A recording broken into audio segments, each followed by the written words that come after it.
Hello everybody and welcome along to the Weather Studio Live. It's been a tasty week of weather. There is plenty to discuss about this weekend as well. So welcome along. I'm Alex Deakin. And I'm Aidan McKibben. Thanks for joining us once again. Yeah, exciting times. It's been a very, very busy week. Thanks for all your comments. Thanks for people who watched it not live last week, who've watched it since. Lots of people watching last week's Weather Studio Live and loving it, so thank you for all those nice comments. Keep those coming, keep any suggestions coming, but if you are watching live, you want your questions in now, and Aidan will try and answer as many of them at the big boards as things get quite lively this weekend. We've named a storm. Storm Bert is on the way. It has been a busy week. Yeah, it has. Someone just asked me, what have you been up to this week? You're probably going to ask me in a minute, and I couldn't remember. It's just a blur. Yeah. Just a blur. Just been talking about weather all week once again, but a lot more weather than we had a few weeks ago with all that anticyclonic gloom, snow, wind, rain,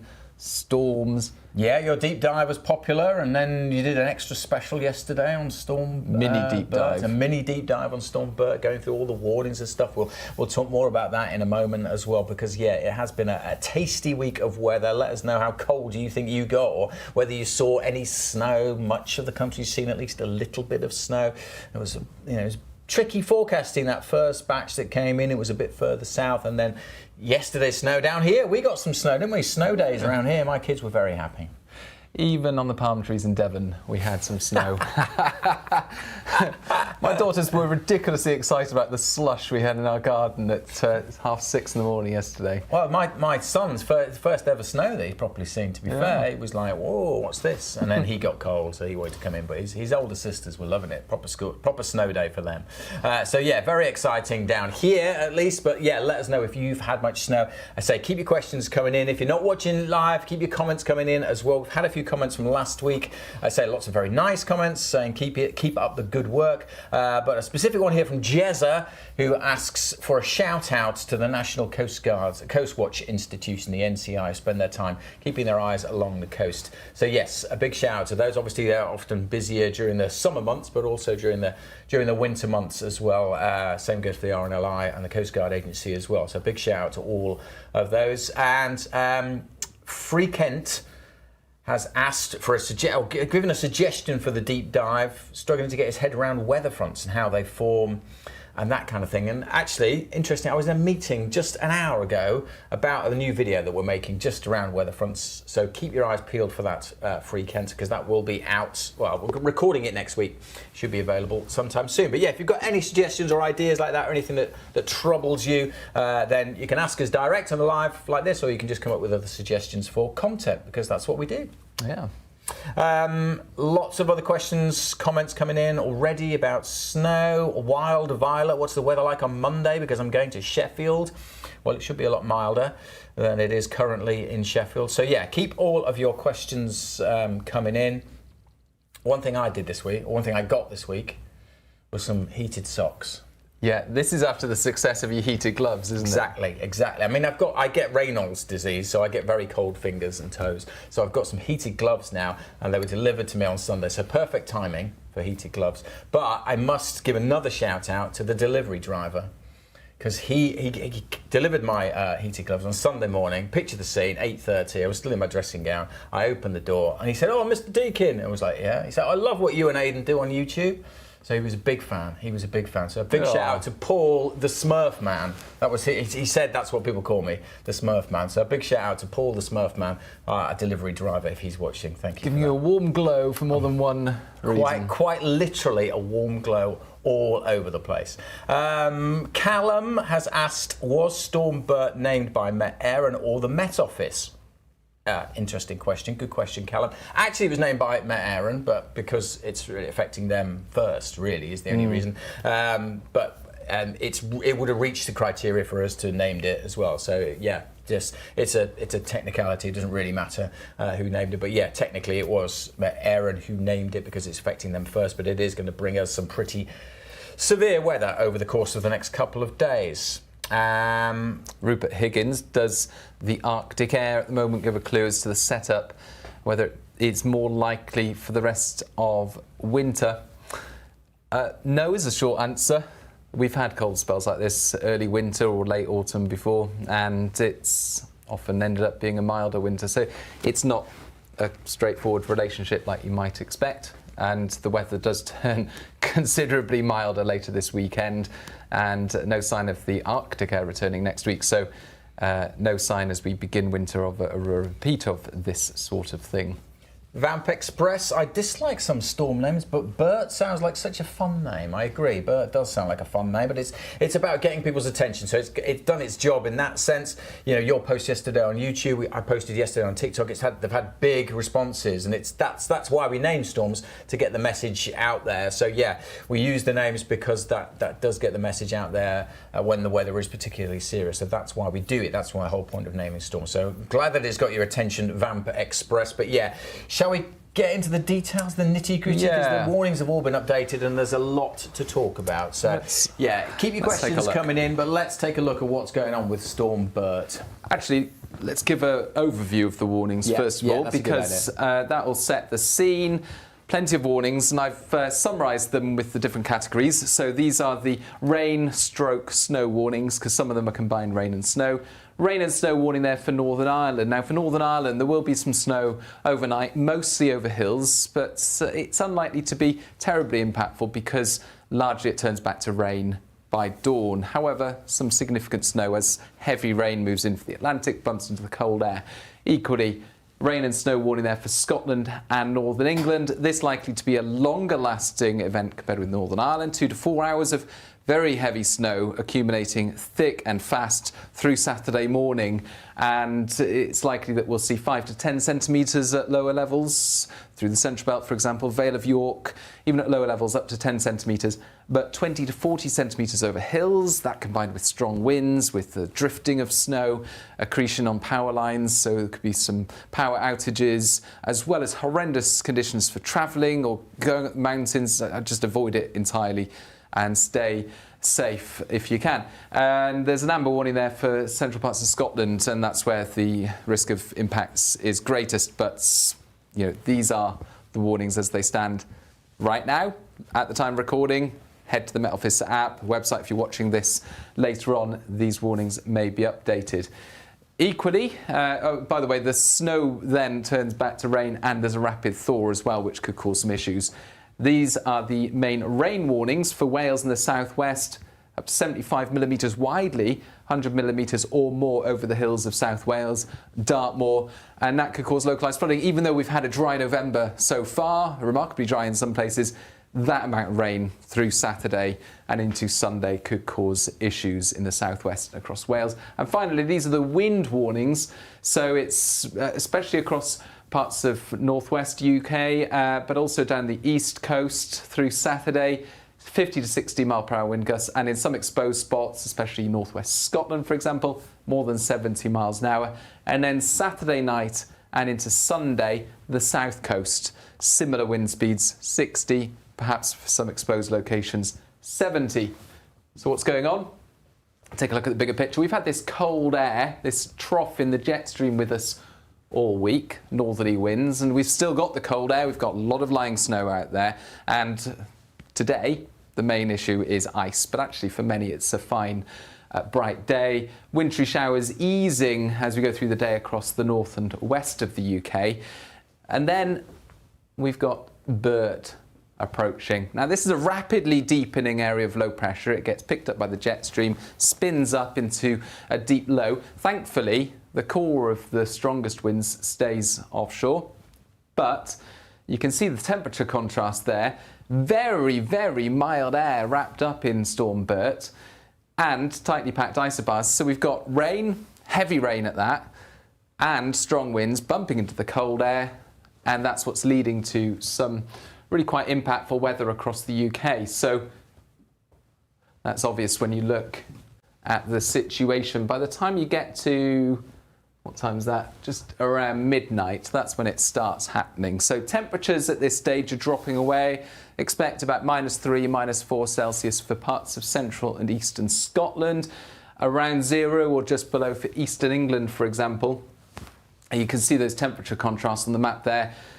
-4, -5 there for Scotland, -2 for Northern England, but 10 degrees in Plymouth.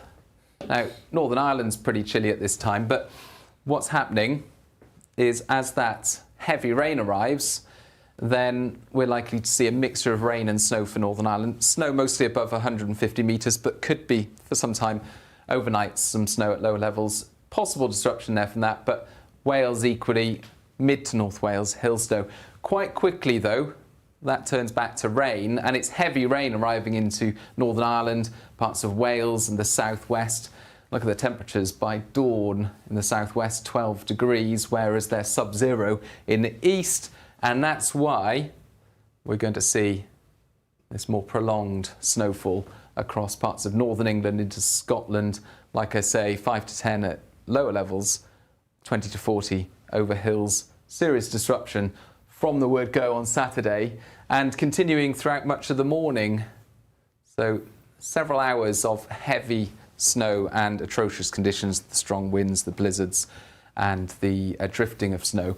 But this is, 11, 2 o'clock? You can see how quickly the mild air then arrives, accompanied by heavy rain. You've got this rapid thaw and the heavy rain as well. So it suddenly switches around. Suddenly, the snow starts melting rapidly and the heavy rain and the strong winds and the mild air arrives, although it does stay cold across central and northern Scotland until the end of the day.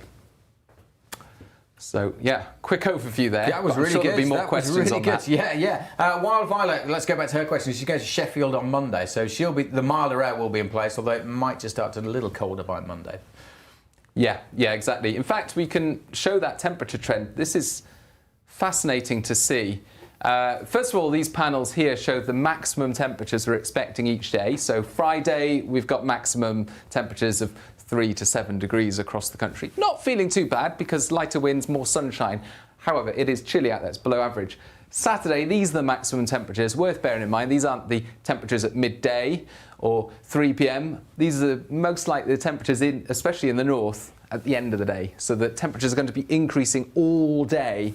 And in some northern parts, these could be the maximum temperatures recorded closer to midnight. But you can see that jump, 15 degrees in the south. Then we've got 16 coming through on Sunday in the south and the east. And Monday, they're down a bit. So Sheffield, 10 degrees, 11 degrees. Close to average. About average. Yeah. Well, we can see that here.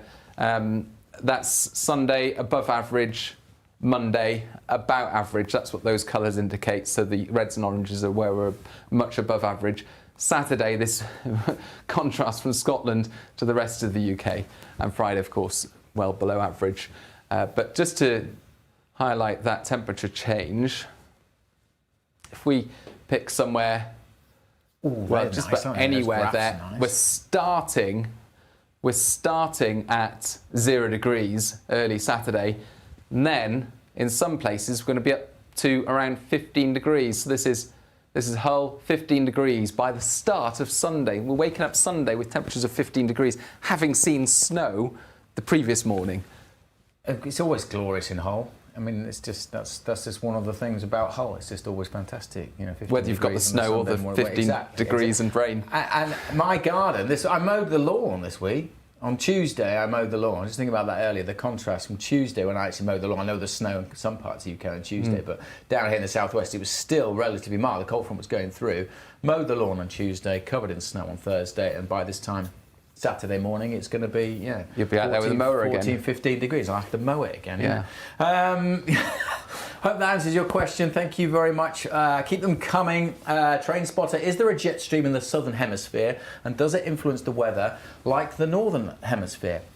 Short answer to that is yes, train spotter. There is a jet stream in the southern hemisphere, as Aidan will show you now. There's a lot of low pressures in the southern hemisphere as well. There is a lot of lows that are coming up on the map there. I'll tell you, the main difference between the jet stream in the southern hemisphere compared with the northern hemisphere, it's caused by the same things. The temperature contrast has the same impacts. It causes all these areas of low pressure.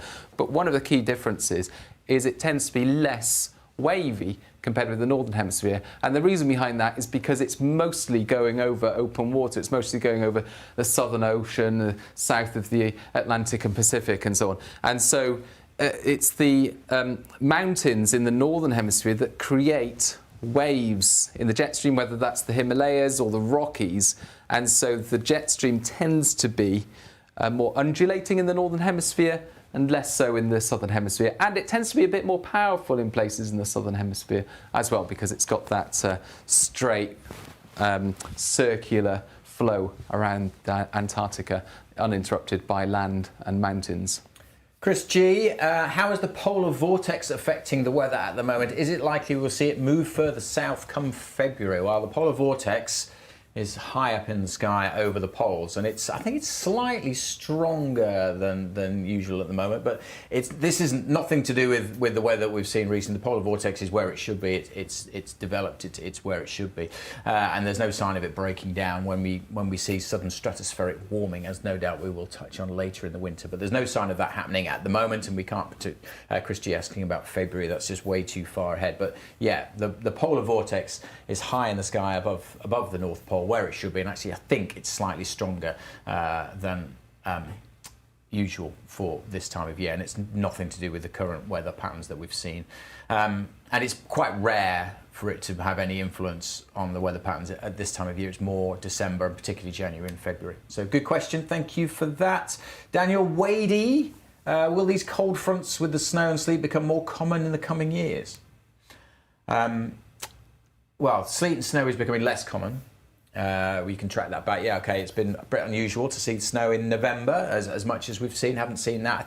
I think the amber warning for snow that we have out at the moment is the first one we've issued in November, an amber snow warning, since we started the new warning system in 2011. Yeah, but 2010 had a lot of snow in November, so we don't know, but it could have been an amber snow warning situation if we had the current warnings in place. And there's a lot of evidence to show how snow days are becoming much less frequent. So with global warming, higher temperatures, the sleet and snow is likely to become less common, but you're still going to get cold incursions, cold spells like we have at the moment, and that will still happen, but they'll be less extreme. And generally, overall, sleet and snow days are becoming less frequent. Dave, I'm getting married on the 30th of November in the northeast of England. Oh, Dave, congratulations. What's the weather likely to be? Clear and dry, he says, question mark. 30th of November. So when's that? That's a week November. Tomorrow. Yeah. Bit too far ahead. Bit too far ahead. I'm sure it'll be a lovely day, whatever the weather throws at you. There is an indication that we're likely to see higher pressure influencing our weather through next week, but that's no guarantee that it'll be dry every day and that we'll entirely avoid Atlantic systems from moving in. And the main source of uncertainty for next week actually is where the high will be situated. Some computer models have it more or less extending into the UK from the continent. Other models have it a bit further east, and that would allow more of a southwesterly, a changeable southwesterly to come in. So those are the question marks about next week. Is higher pressures likely to be sitting somewhere to the east of the UK? How much that prevents the Atlantic weather from coming in is currently a little uncertain, unfortunately. Gary Hurd is watching from a cold Hamburg. So welcome, Gary. Thank you for being there. Big rig, 10-to-1 ratio for snow to rain, which is generally the rule of thumb. If we're forecasting 1 millimetre of rain, that equates, generally speaking, to 1 centimetre of snow. But it depends on how moist the air is and stuff. Often it's a bit less. It's a little bit less than that, depending on how moist the air is. But yeah, roughly speaking, 1 millimetre of rain equates to 1 centimetre of snow. One question I got asked on Blue Sky earlier. Callum from Gretna asked me on Blue Sky, could we confirm or deny the rumour about it being too cold to snow? And we've talked about this before. You hear that a lot, don't you? The too cold to snow thing. That's not that straightforward. I mean, yeah, if it was absolute freezing, so that the lowest possible temperature, it wouldn't snow. So I guess technically it can be too cold to snow. And the colder it is, the drier the air, the less moisture the air has, so the less likely it is to snow. But it's been observed to be snowing at -30, -40 degrees in certain parts of the UK. We've never had those temperatures in the UK, so I'd say it would rarely be too cold to snow in the UK. When people talk about that, they're generally saying it's -5 degrees outside, it's too cold to snow. You don't really get too cold to snow in the UK. But on the other hand, our lowest temperatures tend to happen when you've got completely clear skies and very dry air. So it can be the other way round. The lack of snow means it's very cold. Staggers, did the last few days qualify as a weather bomb?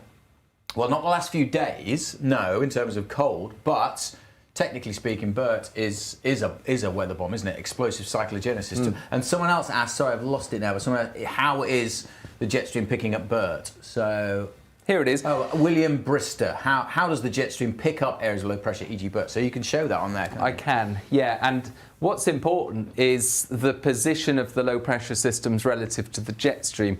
Let's pause it there. Actually, you can see at the very start of that, there are 2 areas of low pressure, and in fact 3 areas of low pressure. There's this one that forms in the cold air, there's these that form in the mild air, and they all come together, they all merge into one low during the rest of Friday. And what you've got at the start there is 2 branches of the jet stream, and it's this complex interaction that sometimes makes for uncertain forecasts because they're all interacting with each other and those interactions escalate over time. But it becomes more straightforward by the start of Saturday because Bert ends up on the cold side of the jet stream. So if you imagine the winds on Bert are coming in from that direction, and if the jet stream's also pushing it that way, then it's helping to spin it up, it's helping to deepen it. And you can see how many isobars are being added to the low overnight.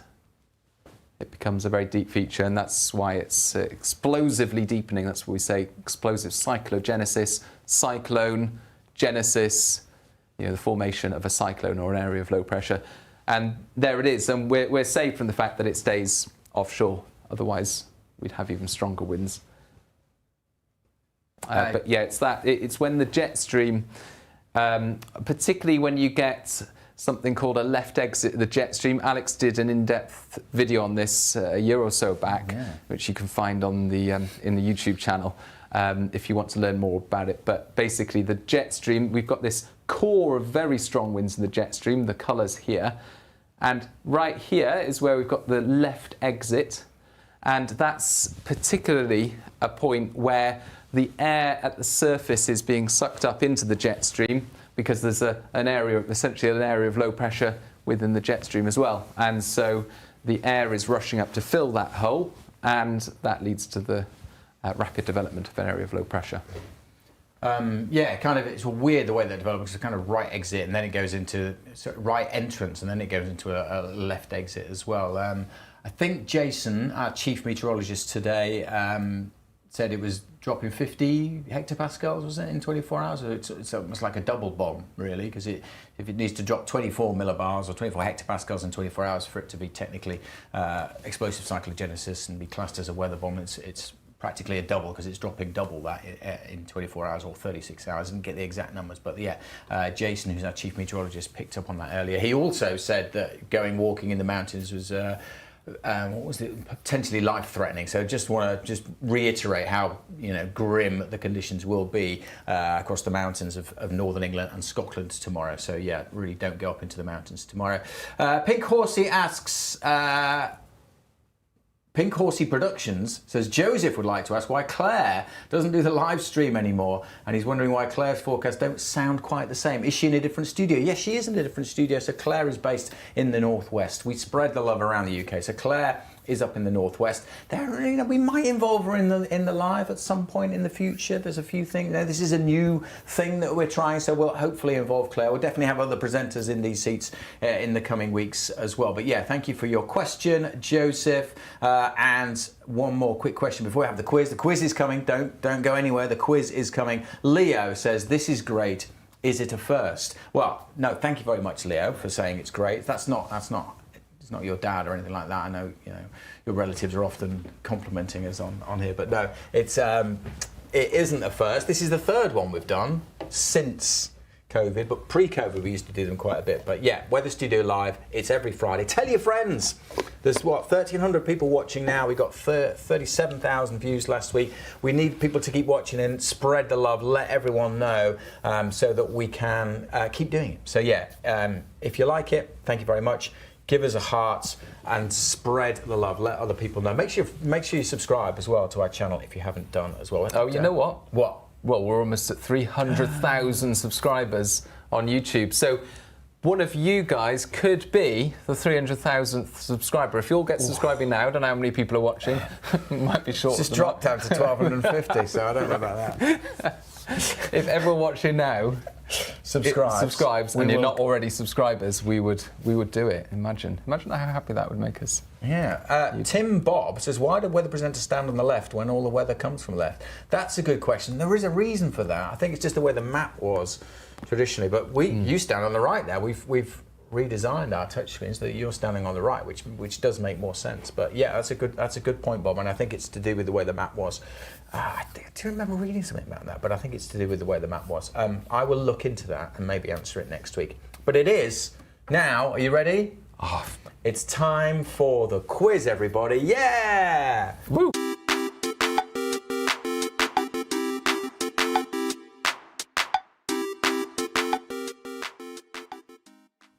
Everybody loves a quiz. Now, we're going to try something new this week. The lovely Emma is hopefully going to put the questions in as a poll in the chat. So hopefully that works, and you can answer through the poll rather than just putting your answer in. But do that as well. Do that as well. Do that as well, because we like to see. We'll give you a shout out. We like to see your answers and see how much better you are than me. Because 2 weeks ago you gave me a quiz, I got 0. And then what happened last week? A lot of people said it was a bit too hard. Last week I made it nice and easy. You got 5 out of 5. That was more by luck than judgment. But yeah, well, yeah. I mean, I guess that some of these are easy. You definitely won't score 0. But Storm Bert is the second named storm of our season. So this quiz is specifically about second named storms. So it's about named storms. And it's about the second named storms. All begin with B. Or do they? Or do they? Okay. Question 1. How many of the 10 second named storms since 2015 have actually started with the letter B? Because sometimes we use other names, ex-hurricanes, for example, or when the French or the Spanish name a storm and it affects us, we use their storm name. So, of the 10 named second storms of the season, since we started naming storms in 2015, it's multi-choice. How many actually start with the letter B? 7, 8, 9, or 10? Okay. Are your options. Right. Well, I know it's not 10, because I remember one year when the first name was Aidan, right? I was on the Met Office, Met Erin list, Storm Aidan, looking forward to that. What came along? Storm Alex. French. Coming in first, overshadowing Storm Aidan. No one cared about Storm Aidan then. The French name Storm Alex. So in that year, I'm guessing that was one of those years when Storm Aidan was the second named storm. Well, I won't go through the full list because that will give you some of the answers to the other, but yes. Right, you put your answer in. Yes, that's good. Keep your answers coming, let them do the poll. I don't know if the poll's working. I'm sure it is. Emma's on it. Question 2. The latest second named storm through the season. So the season starts September, goes through to the following end of August. Sometimes we get a lot of storms in the autumn, but not every year. Which month saw the latest second named storm? So was it April, May, June, or July? Oh. And it was quite recently. I'll give you a clue. It was quite recently. So it was I know this. Recent year. Which month was the second named storm the latest? Give the options. April, May, June, or July? April, May, June, or July. Which month was the latest for a second named storm? You will definitely get this one. You've got your answer in for question 2. Thank you. Question 3. In the 2017-2018 season, the second named storm was an ex-hurricane. So we used the name given by the National Hurricane Center from North America. Was that storm Anastasia, Sophia, Ophelia, or Cecilia? See what I did there with the ears. Anastasia, Sophia, Ophelia, or Cecilia? So the second named storm of the 17-18 season, really famous ex-hurricane. Was it Anastasia, Sophia, Ophelia, or Cecilia? How's it going on the... Lots of people are guessing Ophelia and Cecilia. Those are popular guesses. Sophia. Oh, it's not It's quite good having this poll because it's like ask the audience if I'm not sure. Oh, yeah, you can... I haven't been doing that. Does it come up with the little bars? I don't want to go away from the quiz, otherwise I'll lose it. Right. Question 4. Yeah. The same name has been used twice for for a second named storm. Interesting. This is really quite interesting. If you're a bit of a nerd like me. The same name has been used twice for a second named storm. We've only been having 10 seasons. So, is that name Barbara, Brendan, Barney, or Brona? All of those have been storms, named storms. Barbara, Brendan, Barney, or Brona? Brona? Brona? Brona? Brona. Brona. So, one name has been used twice. I remember all those tricky. names, but I don't remember one of them appearing twice. And why would it? Do we repeat the names? Or was it an ex-hurricane? Well, or was it named by someone else? Like the French? Yeah, like the French. Okay, what are the names again? Barbara, Brendan, Barney, Brona. None of them sound very French. No, they don't, do they? Okay. Maybe it was named by the Spanish. No, because none of them sound any Spanish. Or, They all sound English or Irish. Yeah. Barbara, Brendan, Barney, Brona. They are your 4 options. Keep your guesses coming in. Let us know if you're enjoying the quiz. Let us know if it's too tricky. Let us know if it's too easy. I'm not going to do anything about it, but just good to know. Question 5, the final quiz question. Storm Bert was a very noteworthy storm, and it was also the second named storm of the season. But in what year did Storm Bert hit? 2020, 2021, 2022, or 2023? 2020, 2021, 2022, or 2023? Keep your guesses coming in, please. Loving the poll, Safi19. Big shout out to Emma for running the poll. 190 votes on that last question. Thank you. But lots of people. Martin in Hadfield says Barbie. That wasn't one of the options, Martin, but thank you. Janine Simmons is saying Brendan.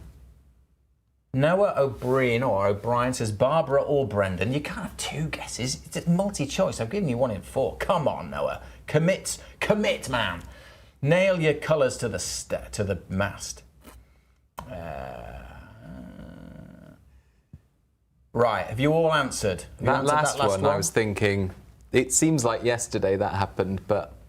I'm messing with your mind, Storm Bert, because it was quite significant, It was so significant, I can remember the exact details of, because a lot of these storms come and go, and you talk about it a lot in the period in which it's existing, and then you forget about it quite quickly, but not Storm Bert. That's one of the ones that's really stuck. Sticks in your mind. We had red warnings, we had a huge amount of rainfall for eastern Scotland, and central and eastern England as well, saw a lot of rain.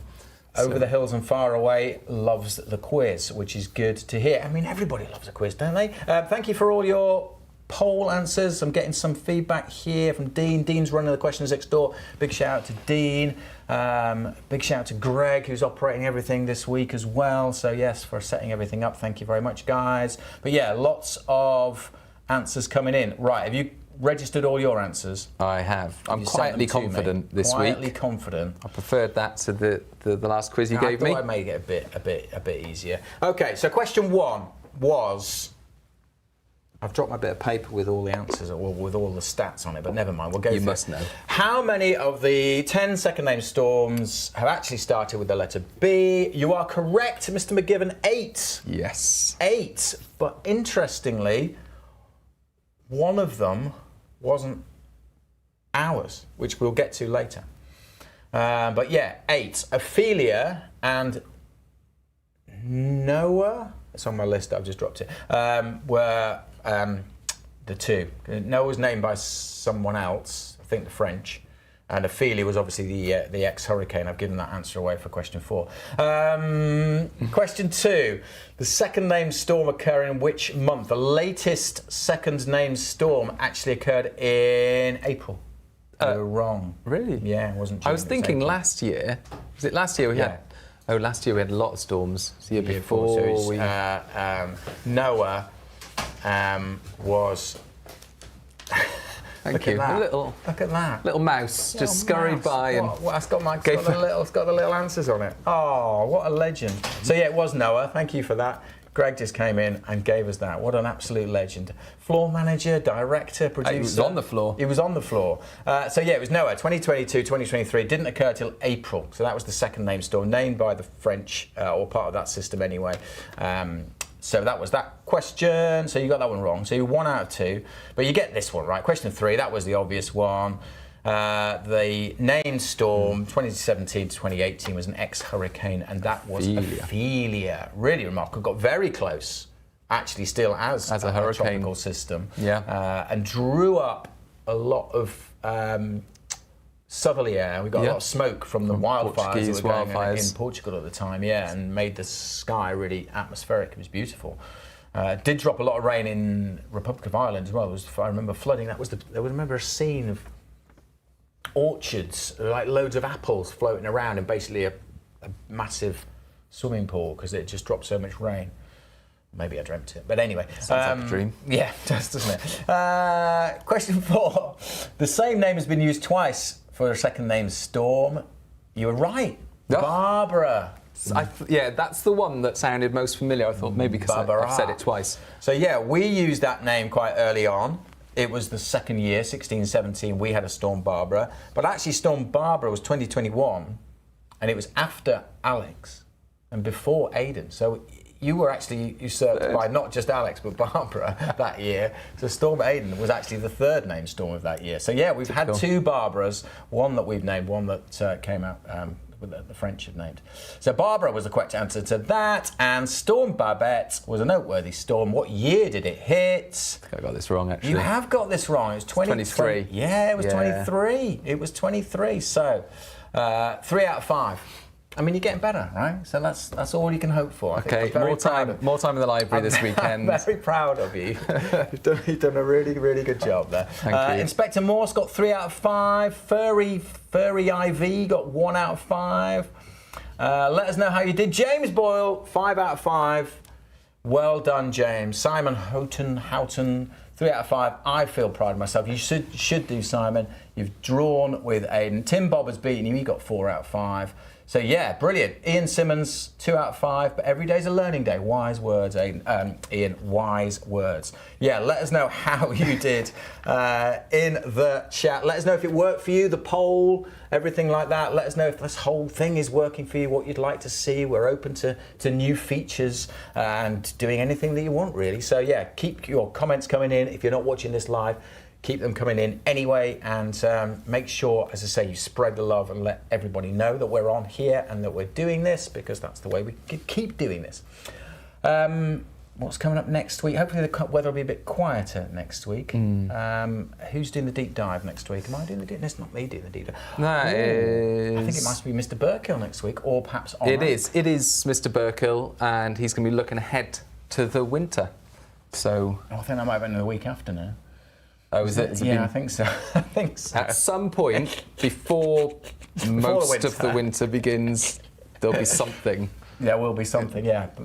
Yeah, we probably should practice that before. It's either Alex or Anna doing the deep dive next week, and the 10-day trend, that as well, and the week ahead on Monday. So yes, all of this to look forward to.